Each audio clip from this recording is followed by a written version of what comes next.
While other people awaken superpowers and become friends with loyal dogs and singing birds, I ended up with what might be the smelliest superpower in the entire solar system, the ability to communicate with rats, flies, and cockroaches, the ultimate sewer intelligence network.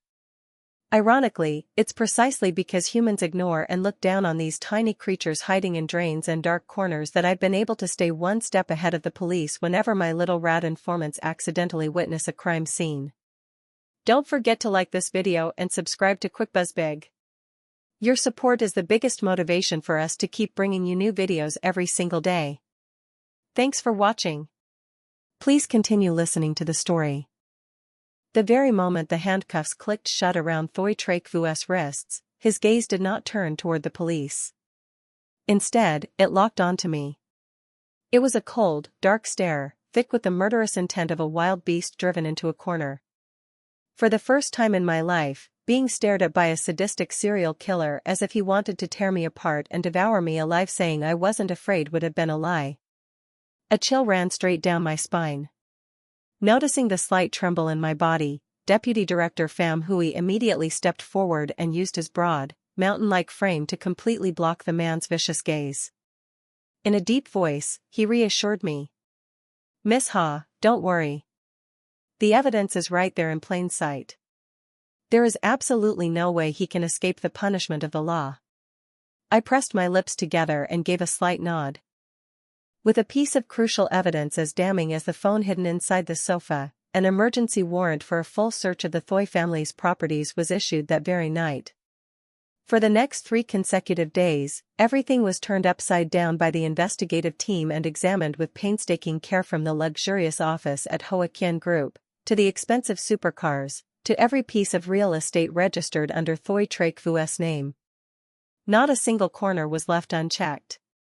And naturally, as a senior consultant supposedly capable of sensing the aura of death, I had to tag along for every one of those searches. Yet the results left the entire task force in utter despair. Thoy Trakvu truly was a monster when it came to cleaning up crime scenes and covering his tracks. After 3 full days, aside from the phone containing photographs of the victims, the police failed to recover a single murder weapon, DNA sample, or trace of blood. As important as the phone was, from a legal standpoint it could still only be considered circumstantial evidence. Unless he personally confessed, relying solely on that evidence would make it extremely difficult to secure a 100% conviction in court. Today, Thoy Trakvu was once again brought into the interrogation room. Standing in the hallway of the police station, I bit my fingernail and frowned, trying to figure out what exactly I had overlooked. At that moment, Deung Ben Nguyen appeared. In truth, throughout the past 3 days, there had not been a single day when she wasn't waiting at the police station. Her eyes were swollen and bloodshot from crying and lack of sleep. The once elegant, high-society lady now looked as though she had aged more than 10 years in just a few days. From beginning to end, she stubbornly insisted that Thoy Trakvu was a good son, an innocent man who had been maliciously framed by someone else.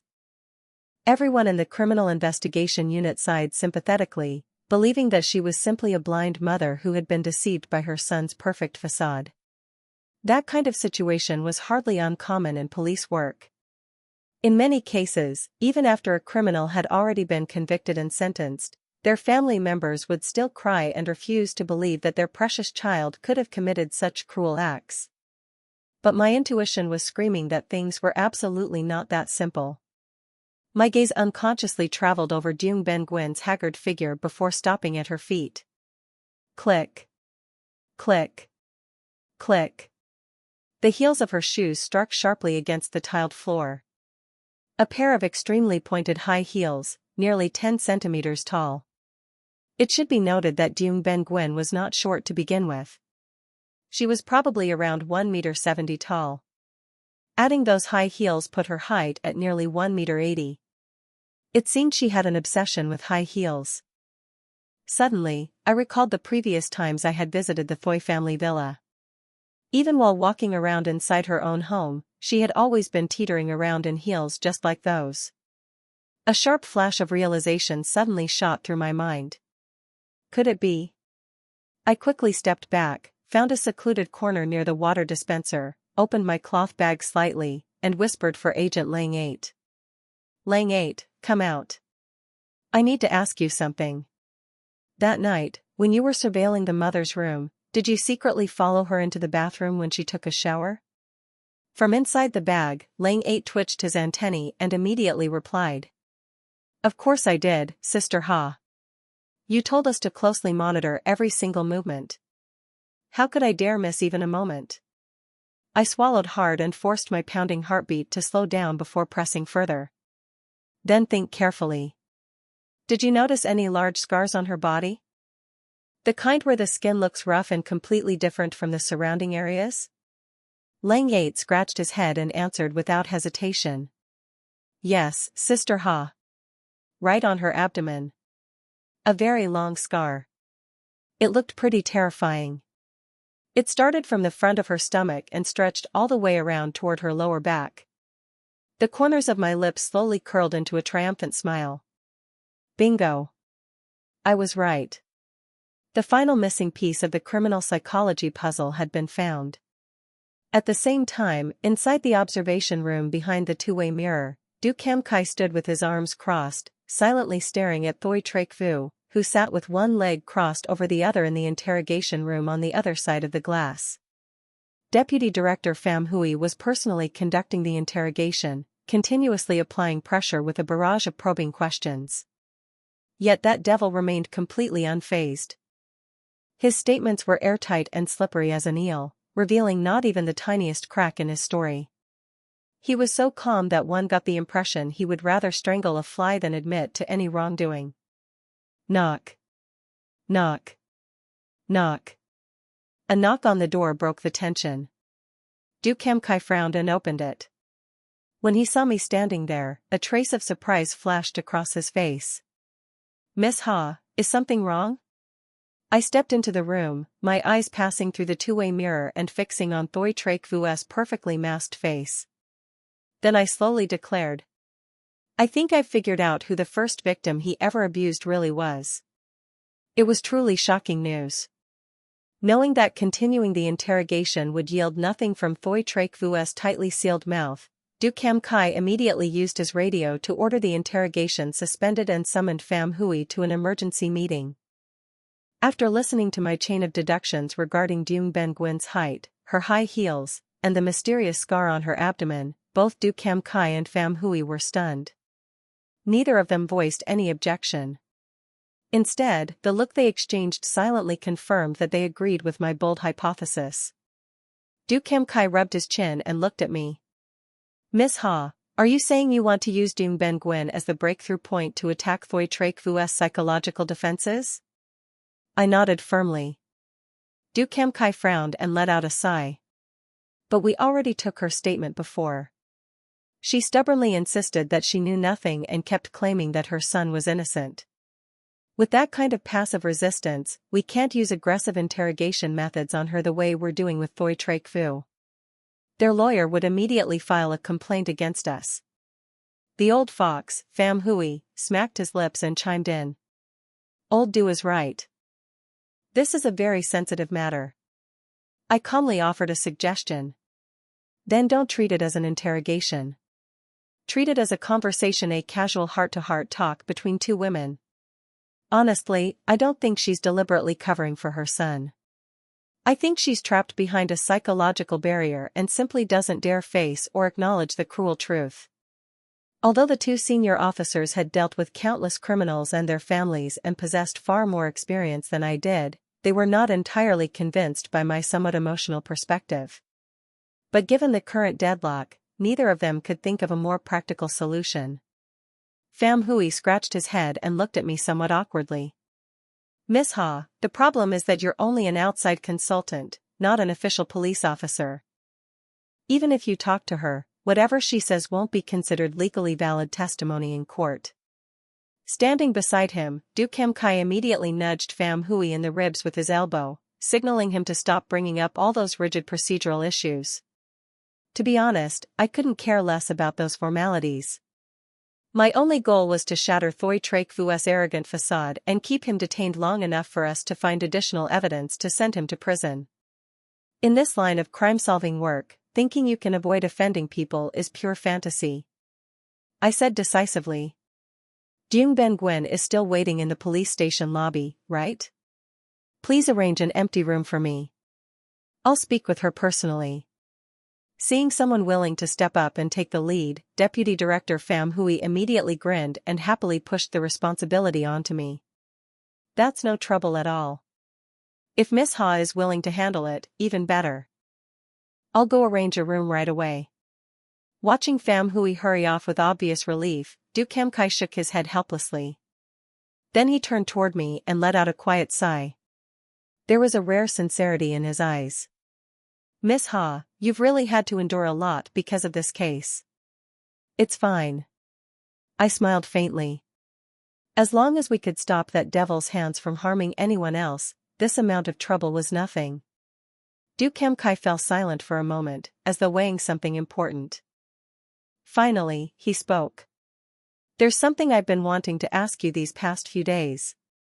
Miss Ha, after this case is over, would you consider officially joining our General Bureau?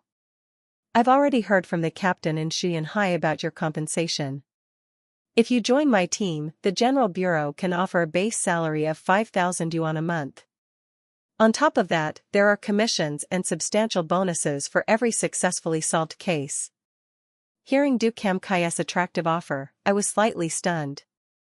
Inside, I couldn't help thinking. Well now. The case isn't even closed yet, and this cold-faced captain has already started trying to poach me. I had to admit that the conditions offered by the city's General Bureau were far better than the benefits at the Shanghai branch. Not only was the base salary higher, but the working environment would undoubtedly be much more professional as well. However, I had only recently agreed to work with Captain Tran Kien Kwok in Shanghai. They were still busy arranging the procedures for me to join as a contracted employee. More importantly, the 300,000 yuan reward from the previous 2 cases had not even been paid out yet. Jumping ship before the money was in my hands felt a little too ungrateful. I scratched my head and laughed awkwardly. "Captain Du, you're joking. I'll need some time to think about it."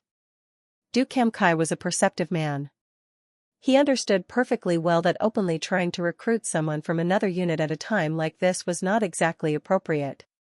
He didn't press the matter any further and simply nodded. "All right. Take your time and think about it, Miss Ha. I'm not rushing you." But before I could turn around and leave, he couldn't resist throwing out one more irresistible piece of bait.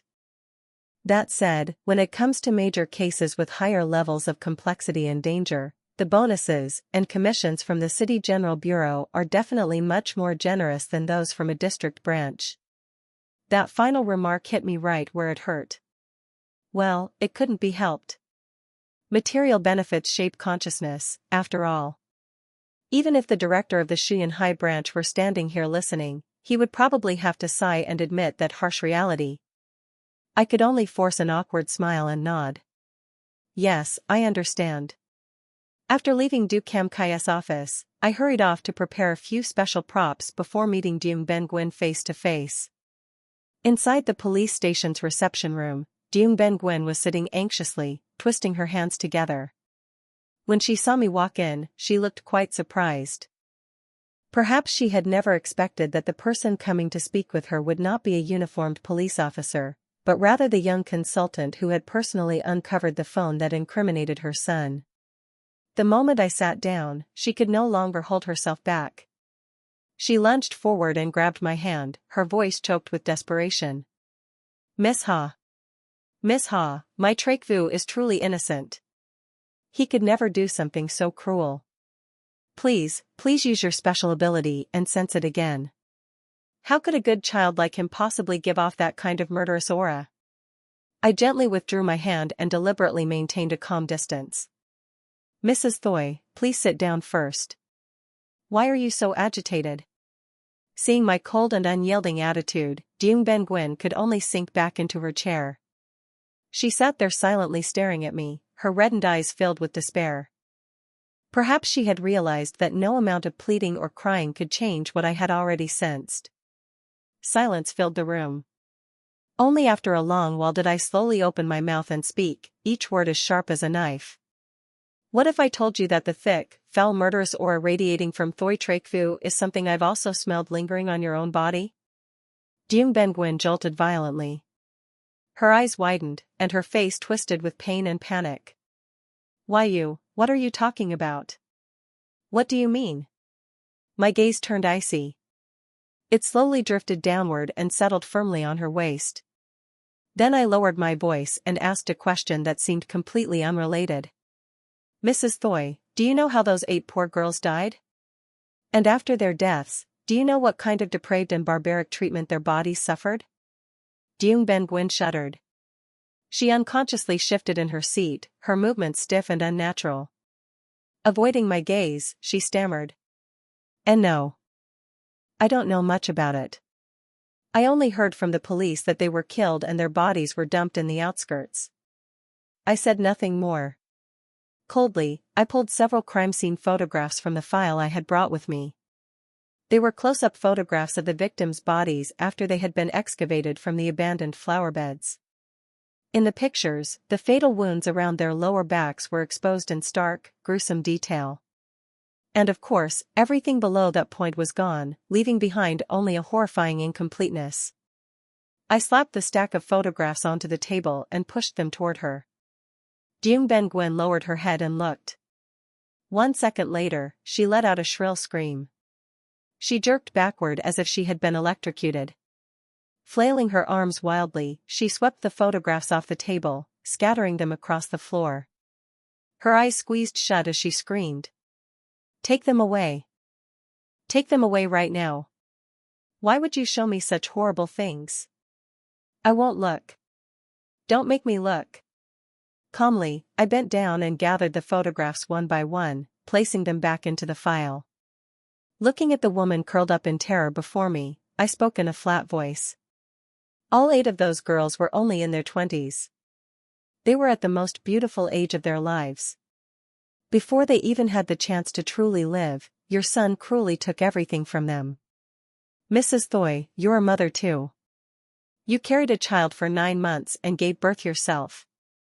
Of all people, you should understand better than anyone the pain, despair, and torment those girls' parents must be suffering. Deung Ben-Gwyn's face turned deathly pale. Not a trace of color remained. Trembling violently, tears streaming down her face, she desperately clung to her last shred of hope. Then go catch the real murderer. Why do you keep falsely accusing my Trakfu? Why are you showing me these things? Seeing that she was still stubbornly refusing to admit the truth, I decided to deliver the final blow. I took a deep breath, and my voice hardened. Ever since the first body was discovered 6 years ago, the police noticed something extremely unusual. The killer's methods, the way the crime scenes were handled, the way the bodies were dismembered and the evidence disposed of it was all far too polished, almost perfect. Not a single biological trace was left behind. That completely contradicts the psychology of a first-time killer. I leaned forward, closing the distance between us. That's why the experts came up with a theory. Before officially murdering his first victim, this monster must have practiced. He must have rehearsed those cruel methods on someone else first. Deung Ben-Gwyn's expression had become utterly dreadful. Her lips trembled uncontrollably. She seemed to want to say something, but it was as if someone had wrapped a hand around her throat. I gave her no chance to recover. I kept digging into the pain she had buried for years. And that first experimental victim was you. That mutilating killer used his own mother as a test subject for his twisted game. He no longer deserves to be called human. He isn't even worthy of being compared to an animal. It was as if a bolt of lightning had struck Deung Ben-Gwyn. Her mind buzzed violently as the horrifying memories of years past clawed their way back to the surface. Clutching her head, she blurted out instinctively, how do you know about that?" The moment the words left her mouth, realization hit her. She had just accidentally admitted a devastating truth. Panic flooded her face. She waved her hands frantically and shook her head like a madwoman. No. No, that's not true. Trakfu never hurt me. Nothing like that ever happened. I rose abruptly from my chair and stepped toward her. Word by word, I spoke coldly. It doesn't matter whether you admit it or not. Then tell me this: do you dare lift your shirt and show me the scar that runs from the front of your abdomen all the way around to your lower back? Jung Ben-Gwen staggered backward before collapsing heavily into her chair. She stared at me with absolute terror in her eyes, as though she were looking at a monster. Only one question echoed through her mind. How does this girl know so much? Other than my son and me, no one in this world was ever supposed to know about that. Terrified by what seemed like my ability to see straight through her soul, Jung Ben-Gwen stumbled to her feet and grabbed her handbag. Her voice shook uncontrollably. I have to go. I'm not talking to you anymore. She had entered this room carrying hope, believing she could use tears and pleading to persuade me to change my testimony and clear her son's name. Instead, she had been stripped bare, her darkest secret exposed. At this point, all she wanted was to get away from me as quickly as possible. She hurried toward the door. But the moment her hand touched the doorknob, I shouted from behind her. Mrs. Thoy, remember this well. From the moment he coldly took a knife and carved into your body, he stopped being your son. He became a devil wearing human skin, something with no humanity and no emotions left inside. Jung Ben-Gwen froze. But what stopped her wasn't my cruel words. It was what she saw through the glass hallway outside. According to the plan we had arranged beforehand, Deputy Director Pham Hui was escorting Thoy Trek Vu past the reception room at that exact moment. The purpose was simple: to make him witness, with his own eyes, his mother fleeing my questioning in a state of panic. The instant he saw his mother's tear-streaked face and her shattered expression and noticed the smug half-smile on Pham Hui's face beside her, the final layer of Thoy Trek Vu's perfect disguise completely collapsed. His handsome, refined features twisted in an instant. They became warped, vicious, and horrifying, like a demon that had just crawled out of hell itself. He glared at Jung Ben-Gwen. His voice hissed through clenched teeth as he demanded coldly. You told them everything, didn't you? Jung Ben-Gwen panicked and shook her head repeatedly, tears pouring down her face. No, Trek Vu. I didn't tell them anything. I swear, I didn't say a single word. But Thoy Trek Vu didn't believe her. His eyes burned red with fury as he roared like a madman. You're lying. How else would those cops know if you hadn't opened your mouth? You betrayed me. Once again, you betrayed me. Hearing her son's furious accusation, the last trace of color drained from Jung Ben-Gwen's face. Overwhelmed with pain, she rushed out the door, disregarding everything as she tried to throw her arms around him. No, my son. I didn't tell her anything. She figured it out herself with that psychic ability of hers. Don't you know she can sense the aura of death? The response to the mother's outstretched arms was a brutally violent shove. Thoy Trek Vu pushed Jung Ben-Gwen away with all his strength. The force of the shove was so great that if I hadn't rushed forward and caught her, she would have fallen and smashed her head against the hard tile floor. But Thoy Trek Vu did not care in the slightest whether his mother lived or died. His eyes held nothing but disappointment, contempt, and utter disgust. Looking at the elegant, refined woman collapsed in my arms, he mocked her coldly. At a time like this, you're still trying to play the role of the blind mother protecting her son? Stop lying to yourself. That merciless, heartless gaze pierced Jung Ben-Gwen's heart like 1,000 needles. She sobbed uncontrollably and reached out as if she wanted to explain. But Thoy Trek Vu had already turned his face away. Tilting his chin slightly, he said coldly to Pham Hui. Deputy Director Pham, have you all enjoyed the mother and son tragedy you arranged? It's time to take me back to my cell. Pham Hui snorted and showed no courtesy. Lam Fong, take the suspect back to solitary confinement. Jung Ben-Gwen collapsed onto her knees in the cold corridor, watching as Thoy Trek Vu's figure disappeared into the dark hallway without looking back even once. The final thread holding her together snapped completely. She could no longer hold herself back. Falling face first onto the floor, she broke down in heartbreaking sobs. Wah! Trek Vu! I didn't tell them. I really didn't tell them anything. The anguished cries of an unfortunate mother echoed throughout the police station corridor, heartbreaking enough to make anyone's chest tighten. But what truly shocked the entire task force was what happened later that very night.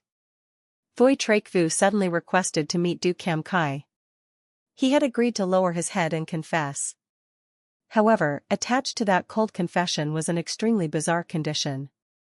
The arrogant killer insisted that he had to speak with me face to face before he would reveal the full details of his crimes. At first, Du Cam Kai deliberately kept the matter from me because he was worried about my safety. It wasn't until the next day, when I invited Lam Fong out for a bowl of beef noodles, that the young police officer accidentally let it slip. After learning about it, I wasn't afraid at all. This wasn't a private meeting in the middle of nowhere. It would take place inside the police station, where security was at its highest level. More importantly, his hands and feet were restrained by cold steel handcuffs.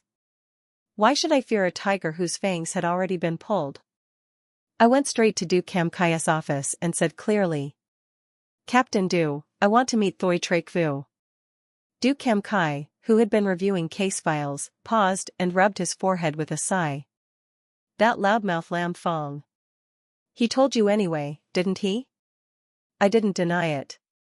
Instead, I stated my position frankly. "Captain Du, as long as he's willing to confess, justice will be served.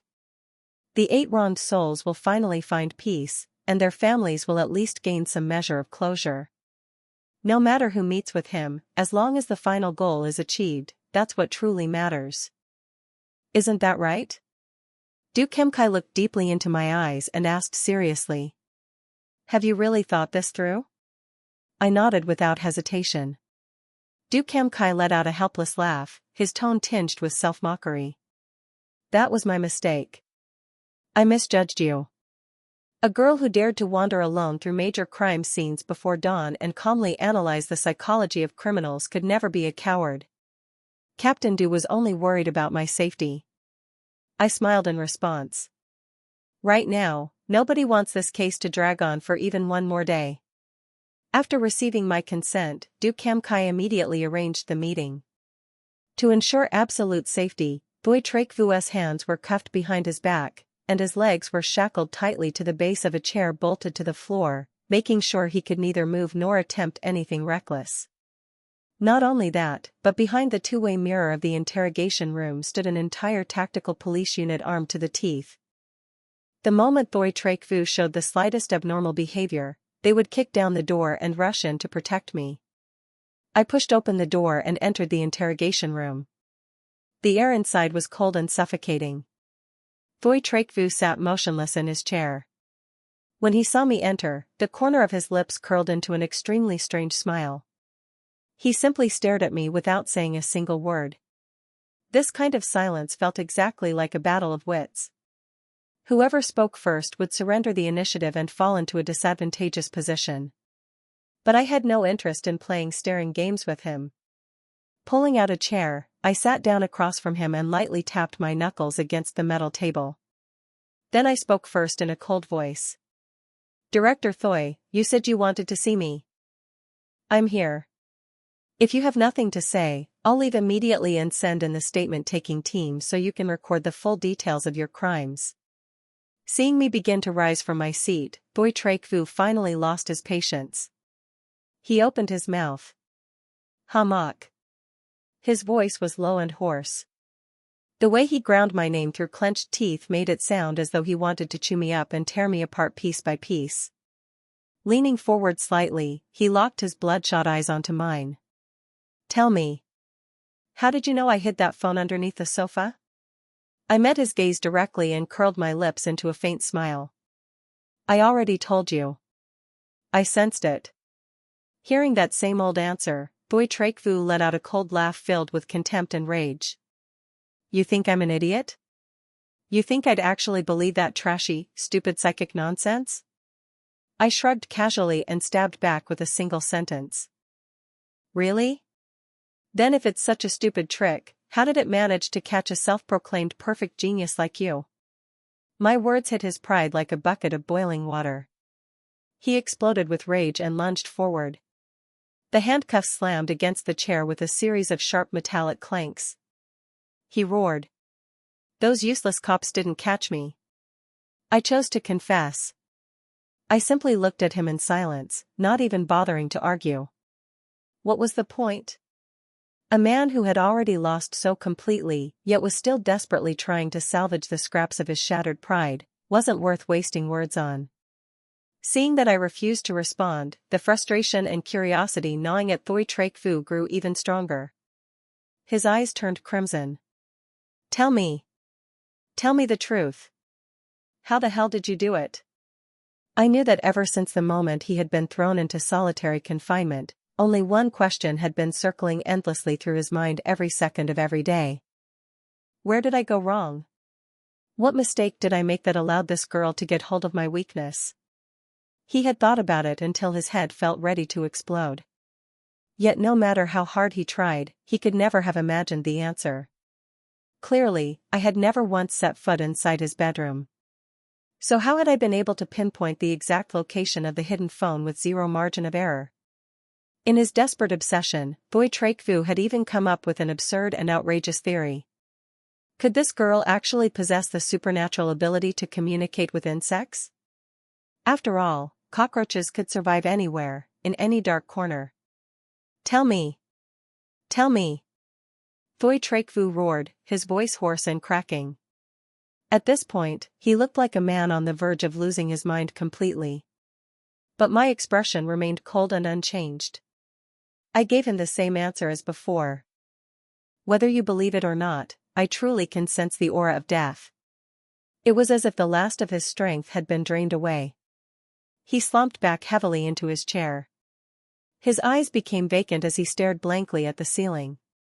Once again, a deathly silence filled the room. I waited patiently for a while longer. When he showed no further reaction, I decisively rose to my feet. "I've fulfilled your request. I hope Director Thoi will keep the promise expected of a grown man and honestly confess everything to the police." Thoi Trak Fu remained motionless, like a stone statue. Ignoring him, I turned and walked straight toward the door. Just as my fingers touched the cold metal doorknob, a ghostly voice drifted from behind me, carrying a chilling coldness. "Hamak." I froze. Slowly, I turned around. Thoi Trak Fu was looking at me. And he was smiling. But that smile was twisted, vicious, and far more terrifying than the emotionless face he usually wore. Slowly, he raised his cuffed hands before him. Using his thumbs and index fingers, he measured a distance in the air. His voice echoed softly through the enclosed room. "You know, you're pretty tall. If you put on a pair of pointed high heels, about 10 centimeters high, your height would probably be close to 1.75 meters. My pupils contracted instantly. My mind went blank. Like a flash of lightning, the police reports describing the victims of the Rainy Night murder case raced through my head. All 8 female victims had one thing in common. They all habitually wore high heels. And every one of them was over 170 centimeters tall. Just like his mother. Damn it. An icy chill shot down my spine. A wave of revulsion so intense it made me nauseous crashed over me. Without saying another word, I yanked the doorknob hard and rushed out of the room. And even after I had hurried away from the interrogation room, even after the thick steel door had slammed shut behind me, I could still hear his crazed, triumphant, horrifyingly twisted laughter echoing from inside. Ha, ha ha ha. I ran. I sprinted down the corridor of the police station as fast as I could. Only when I reached the far end of the hallway and pressed my back against the cold wall did I finally stop. Clutching my chest, I gasped for breath, desperately trying to force fresh air into my lungs and drive away the suffocating feeling of disgust. "Miss Ha. Miss Hamak." The sound of hurried footsteps echoed through the corridor. Panting heavily, Pham Hui came running over. The moment he saw my pale face and the cold sweat on my forehead, he bombarded me with worried questions. "Miss Ha, are you all right? What did that bastard do to you?" "I'm fine." I waved my hand weakly, trying to steady my breathing. Before I could even explain, Pham Hui burst into an angry tirade. That piece of trash. His hands are stained with the blood of so many innocent people. His life is over. He'll rot in prison until his bones turn to dust. Don't be afraid. He will never, ever get another chance to walk free and hurt you. And we, the police, will never let him get the chance to lay even a finger on you. Hearing the deputy director's sincere and straightforward words of comfort, the fear in my heart gradually faded away. For some reason, I suddenly found myself missing the warm, close-knit atmosphere back at the Shuyan High District branch.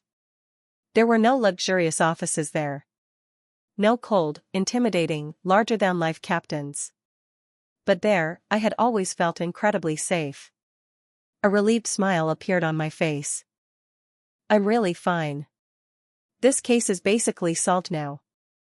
Oh, by the way, Deputy Director Pham, when will I receive my bonus commission? And can I pack my things and go home today?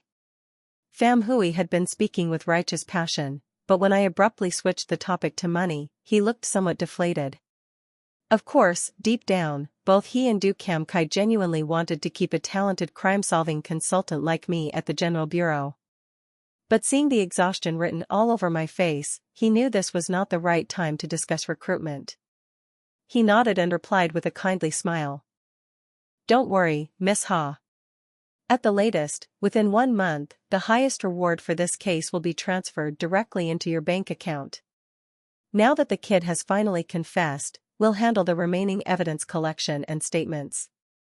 We won't disturb your rest any longer. If you want to go home today, I'll immediately arrange a dedicated vehicle to take you there safely. I quickly waved my hands in refusal. Oh, that's really not necessary. Arranging a special vehicle would be too much trouble.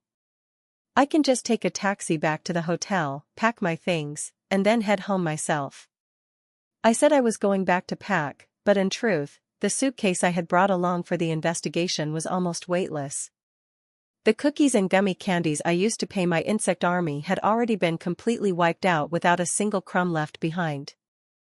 I owned nothing particularly valuable except for 3 little gray mice sleeping obediently inside my pocket and 9 newly recruited little quong cockroaches resting comfortably inside a plastic water bottle. On my way home, I stopped by a supermarket and bought a huge pile of cheap cookies. While I was there, I also grabbed several packs of premium beef jerky to fulfill my promise of treating little gray mouse and brother black mouse to a grand feast. I didn't forget to take out my phone and urge the shop selling flies to ship my order faster. I even browsed around looking for keywords to buy mosquito eggs. The 4 Great Pest squad would soon be fully assembled. My tiny, lonely apartment was definitely about to become much livelier. And much smellier. The thought made me smile to myself. The General Bureau's vehicle finally pulled up in front of the familiar apartment complex. Tu Lu, the young police officer assigned to escort me home, enthusiastically carried my suitcase out of the car for me. The young officer looked at me with eyes full of admiration and expectation. Consultant Ha, if you ever get bored working at the Shuyan High branch, come transfer to headquarters and join us. There's endless good food in the city center, and plenty of places to have fun. Deputy Director Pham even told us that whenever you're free and have nothing to do, just give us a call. He'll send someone to take you out and show you a great time. I forced a smile and was about to respond with a few polite words when a familiar gruff voice suddenly interrupted from behind me. Humph. That old Pham Hui is all talk. I turned around. It was team leader Tran Kien Kwok from the Shuyan High branch. Standing beside him were Tam Na and Tu Tun. Captain Tran walked over with his hands clasped behind his back. He tilted his chin toward Tu Lu and immediately began taking jabs at him. It's not that we're petty or keeping score. But listen here, young officer. Our Ha Mok just helped headquarters crack a major case that shook the entire city. Her contribution was enormous. And yet your people didn't even bother throwing a celebration dinner or holding any kind of thank you gathering. The moment the case was solved, you packed her up and sent her right back the same day. The way your headquarters treats people is awfully cold. Caught off guard by the accusation, Tiu Lu panicked and waved his hands frantically. No, that's not it. Captain Tran, Consultant Ha said she was in a hurry and wanted to go home and rest. That's why the deputy director assigned me to drive her back immediately. Before he could finish, Tiu Tun cut him off. What are you rushing to explain for? That's not the point. The point is, after squeezing every last bit of work out of her, you sent her straight back the same day. Isn't that true? Tiu Lu had never been particularly good with words. Now that he was being cornered by two officers from the Shuyan High branch, the more nervous he became, the more he stammered. We really didn't mean to use her and then throw her away. Then it was Tam Na's turn. The sharpest-tongued officer in the team folded her arms and drove in another merciless blow. Enough. Stop making excuses. So now you're blaming our Hamak for wanting to leave early? I know exactly what the people at headquarters are like. You all walk around with your noses in the air and never think much of anyone else. Poor Tiu Lu was scolded so badly that his face turned bright red like a ripe tomato. He looked so aggrieved that he was practically on the verge of tears. Seeing the pitiful young officer being bullied so thoroughly, I finally stepped in to rescue him. Officer Lu, thank you for driving me home. It's getting late. You should head back to headquarters and file your report. Tiu Lu looked as though he had just been thrown a lifeline. Under the barrage of bullet-like stares from the Shuyan High trio, he could only nod repeatedly before hurriedly scrambling into the driver's seat. Before stepping on the gas, he made one last desperate attempt. Consultant Ha, next time you come visit headquarters, call me directly. I'll personally come pick you up. Captain Tran waved his hand as if shooing away bad luck. Go on, get moving. You still trying to poach our people? Good thing I got a tip-off in advance and brought the team down here to wait. I knew that old fox Pham Hui was up to no good. He deliberately arranged for a handsome, smooth-talking young officer to drive you home so he could use a honey trap to recruit you, didn't he? Did he really think I'd be that easy to fool? After successfully driving Tiu Lu away, Captain Tran immediately turned around and looked at me. The frown on his face immediately disappeared, replaced by a bright smile. He asked warmly. You've worked hard these past few days, kid. Did those people up there give you a hard time? Captain Tran's sincere concern and his slightly overprotective attitude toward one of his own instantly swept away more than half of the exhaustion and gloom that had lingered in my heart after the case. I nodded vigorously and replied with a smile.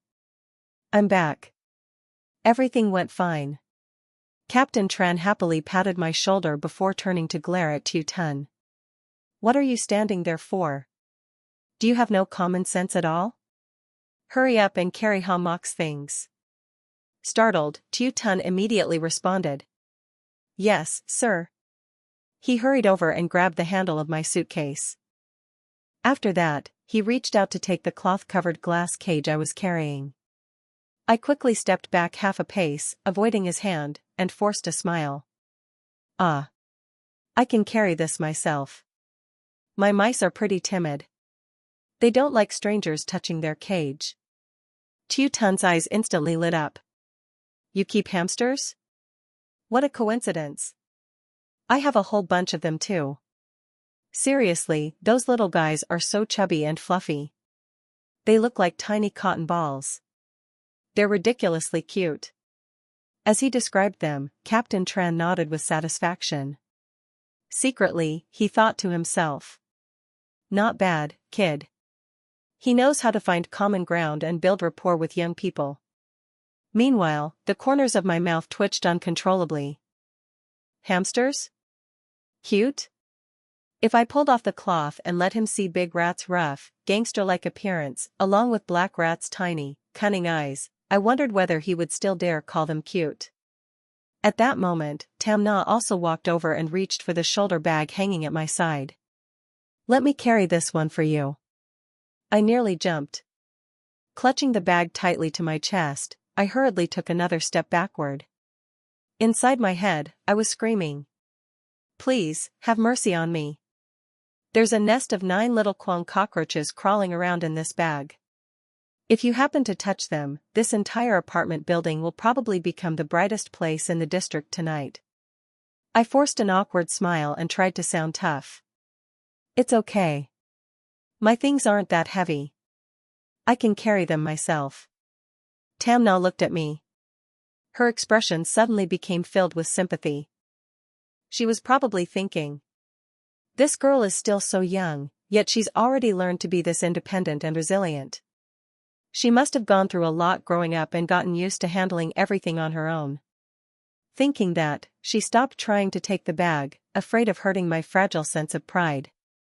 All right then. If you get tired, just hand it to me.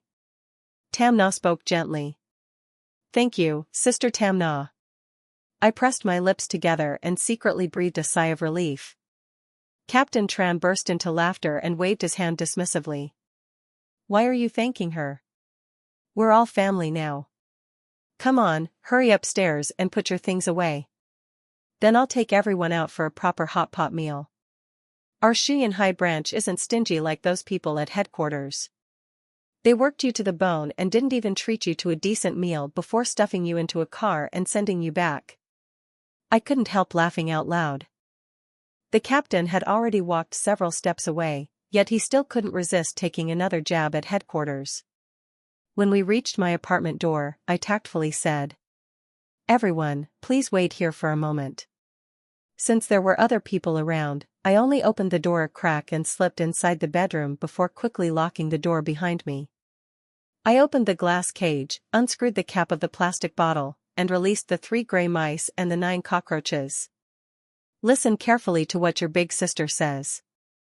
I waved my hand at them. You guys stay on the floor and play nicely. Absolutely no climbing onto the bed. And no sneaking into the wardrobe. Understood? Stay home and wait for me. When I come back from hot pot later, I'll bring delicious food for all of you. The mice immediately squeaked in agreement. The cockroaches, meanwhile, chirped their promises through brainwaves. Don't worry, Sister Ha. Go enjoy your meal. We promise we'll behave like good little insects. Honestly, no matter how many times I saw their actual forms, they still made my skin crawl. But after going through so many life and death situations together, I had somehow started to find these sewer-dwelling creatures oddly lovable and loyal in their own way. After comforting them for a while, I carefully cracked open the door and stepped outside. I squeezed myself against the doorframe, making sure the 3 guests standing in the living room couldn't see anything sensitive inside. They were polite enough to stand where they were, looking straight ahead without snooping around. Only Tun's eyes wandered curiously. Then his gaze landed on the huge food trays and the oversized litter box sitting in the corner of the apartment. Scratching his head, he asked, Sister Ha, do you keep a cat too? How come I don't see any hamster supplies? I froze for a second and quickly improvised. Oh. Those are for the mice. Tun's eyes widened. You let your mice roam freely around the house? And you even use a water tray that huge? Aren't you afraid those tiny hamsters might fall in and drown while drinking? And do they really use that giant litter box properly? To be honest, my mice are incredibly smart. I smiled mysteriously. Tun looked genuinely impressed and gave me a thumbs up. That's amazing. Captain Tran, standing nearby, had absolutely no idea what the 2 young people were talking about. He simply urged us. All right, let's go. Consultant Ha has had a long trip and is tired. Let's eat hot pot quickly so the girl can get some rest afterward. So the whole group headed down to the hot pot restaurant beneath the apartment complex. Nobody pressured anyone to drink alcohol. Everyone simply ordered whatever beverage they liked. While I was browsing the menu, Tamna suddenly slid her phone screen toward me. Hamak, let's get milk tea. This place has an amazing Yangji Ganlu. I highly recommend you try it. Looking at the hopeful sparkle in her eyes, there was no way I could refuse. Alright, then I'll have that one. Thank you, sister. Don't thank me. If you thank me again, I'll get mad and stop treating you. Tamna shot me a playful glare. I laughed. Okay, then I won't thank you anymore. Before long, the cold milk teas arrived. The spicy Thai hot pot bubbled vigorously, sending fragrant steam into the air. Duck blood, beef balls, vinegar-dipped beef, mushrooms, vegetables, boneless chicken feed everything cooked to perfection, filling the air with mouth-watering aromas. The four of us sat around the steaming pot, eating enthusiastically. About halfway through the meal, Captain Tran suddenly put down his chopsticks. He raised his glass of water. His expression turned serious as he looked directly at me. Hamok, since everyone is here today, Uncle Tran would like to formally apologize to you. I froze mid-chew. Apologize? For what? Captain Tran sighed heavily. It's about the South District case. At the beginning, I insisted on treating you as the #1 suspect and even made you take leave from work to cooperate with the investigation. That must have caused you quite a bit of trouble with that difficult manager of yours, right? I was momentarily stunned.